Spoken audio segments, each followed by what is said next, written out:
The Campaign of Wuhe was a battle fought at the Lishi, Shanxi, China, and it was a clash between the Communists and the former nationalists-turned-Japanese puppet regime force who rejoined the Nationalists after World War II. The battle was one of the Chinese Civil War in the immediate post-World War II era, and resulted in Communist victory. Prelude. Like other similar clashes immediately after the end of World War II between the Communists and the Nationalists in China, this conflict also rooted from the fact that Chiang Kai-shek had realized that his nationalist regime simply had neither the sufficient troops nor enough transportation assets to deploy his troops into the Japanese-occupied regions of China. Unwilling to let the Communists, who had already dominated most of the rural regions in China, to further expand their territories by accepting the Japanese surrender and thus would consequently control the Japanese-occupied regions,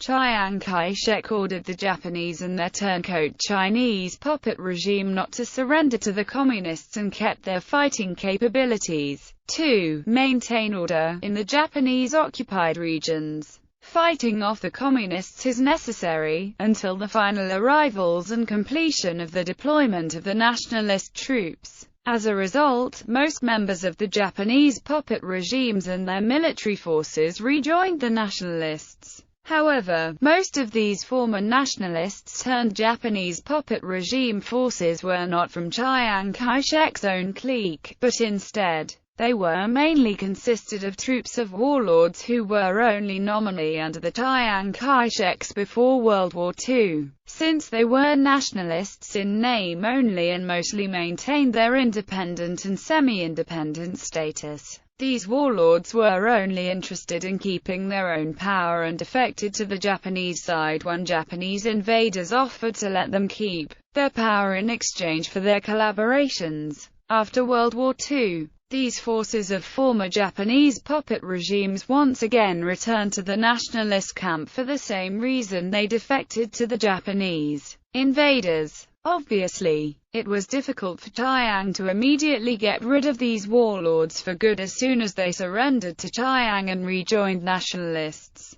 because such move would alienate other factions within the nationalist ranks. And these former Japanese puppet regimes' warlords could still help the nationalists to gain more territories by holding on to what was under their control until Chiang completed the deployment of his own troops to take over. Chiang Kai-shek's objective was to simultaneously solve the warlord problem that had plagued China for so long and the problem of the extermination of communism together, which proved to be an extremely fatal mistake for him and his nationalist regime later on, as shown in this conflict. Nationalist Strategy. In accordance with his strategy to simultaneously solve the warlord problem that had plagued China for so long and the problem of the extermination of communism together, Chiang Kai-shek and his followers had hoped that these former Japanese puppet regimes' warlords who rejoined the nationalists would be able to hold onto the regions long enough for Chiang to deploy his own troops by holding off communists.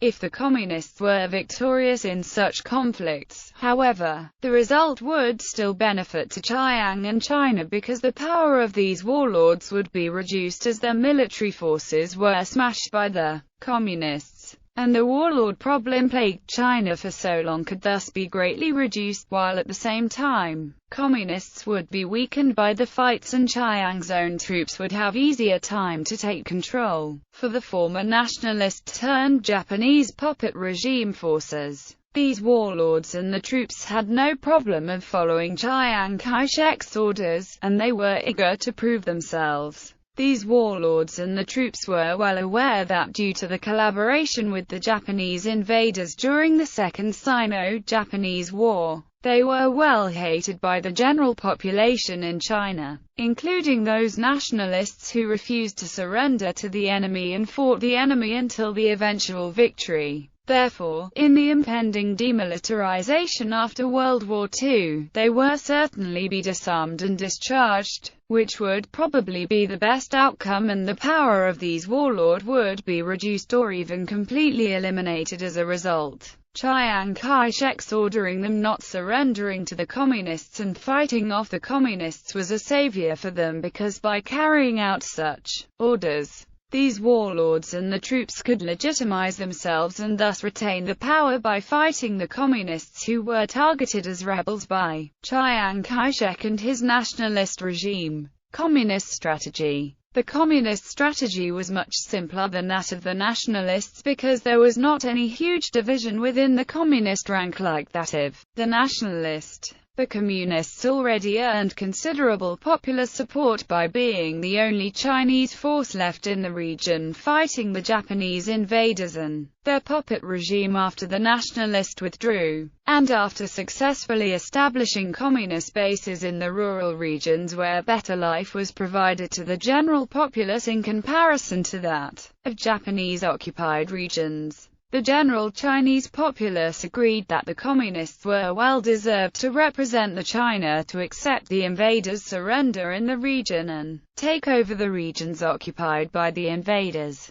Campaign. Lishi was an important transportation hub in Shanxi. In 1945, the communists decided to take town by force after the local defenders consisted of the former nationalists turned Japanese puppet regime force who rejoined the nationalists after World War II refused to surrender. Japanese troops previously stationed in Lishi had already withdrew to Fenyang in late August 1945, and the city was subsequently besieged by the communists, thus preventing them from reinforce Lishi. Additionally, Wenshi and Lilan were both taken by communists in late August, thus any hope of nationalist reinforcement was gone. However, the local garrison of the isolated town was not afraid because the city wall was tall and thick, and the defenders were confident that they could hold out with huge supplies stored inside the town. The Communist 8th Regiment was assigned to take the town and reach its destination at 3 a.m. on September 6, 1945, and an hour later, launched its assault on the town. After 2 hours of fierce fighting, all nationalist position outside the city wall was taken, and after the communists had consolidated their gains,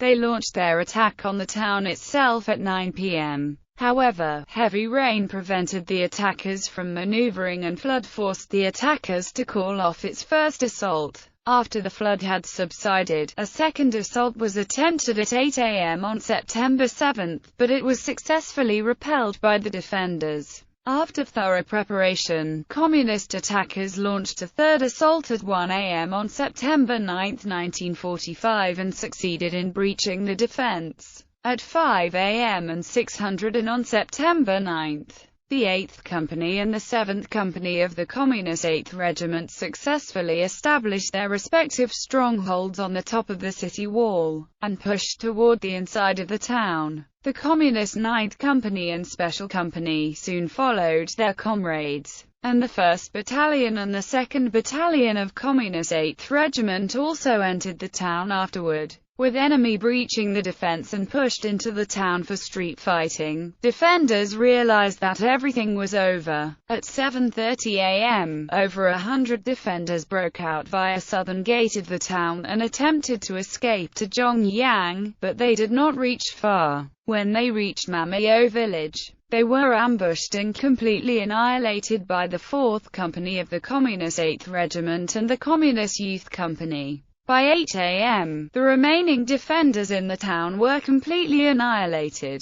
The surviving nationalists stationed in the 3 strongholds near the town subsequently surrendered to the communists, who obtained these positions without a fight, and the battle ended with communist victory. The communist victory meant that in addition to Lishi, strongholds near the town including Dawu, Shangluqiao, and Zhangzishan also fell into communist hands, and the communists succeeded in killing 304 nationalists, capturing 1,104 alive, and capturing 456 guns, 34 light machine guns, 1 heavy machine guns, and large amount of supplies stored in the town. Outcome. Like other similar clashes immediately after the end of World War II between the communists and the nationalists in China, This conflict also showed that Chiang Kai-shek's attempt to simultaneously solve the warlord problem that had plagued China for so long and the problem of the extermination of communism together proved to be a fatal mistake. Although the result of the campaign turned out exactly like Chiang Kai-shek and his subordinates had predicted, and consequently the power of the warlords in this region was indeed reduced as their military forces were smashed by the communists, so that the warlord problem plagued China for so long was thus reduced for this particular region, and Chiang Kai-shek's secondary objective was achieved here. Any positive gains obtained by the nationalists were negated by the politic fallout. The reason was that this success of achieving the secondary objective came at a huge cost in nationalists' loss of popular support in this region, formerly dominated by the Japanese, because the local population had already blamed nationalists for losing the regions to the Japanese invaders, while reassigning these former Japanese puppet regime forces as the nationalist forces to fight the communists. The only Chinese force left in the regions only further alienated the local populace and strengthened the popular resentment to Chiang Kai-shek and his nationalist regime. The communists did not have the dilemmas faced by the nationalists and enjoyed popular support, and thus was able to easily overwhelm their nationalist adversary, and thus achieving victory without much difficulty. Like other similar clashes immediately after the end of World War II between the communists and the nationalists in China, the political gain was much greater than the military one for the communists as a result of this battle.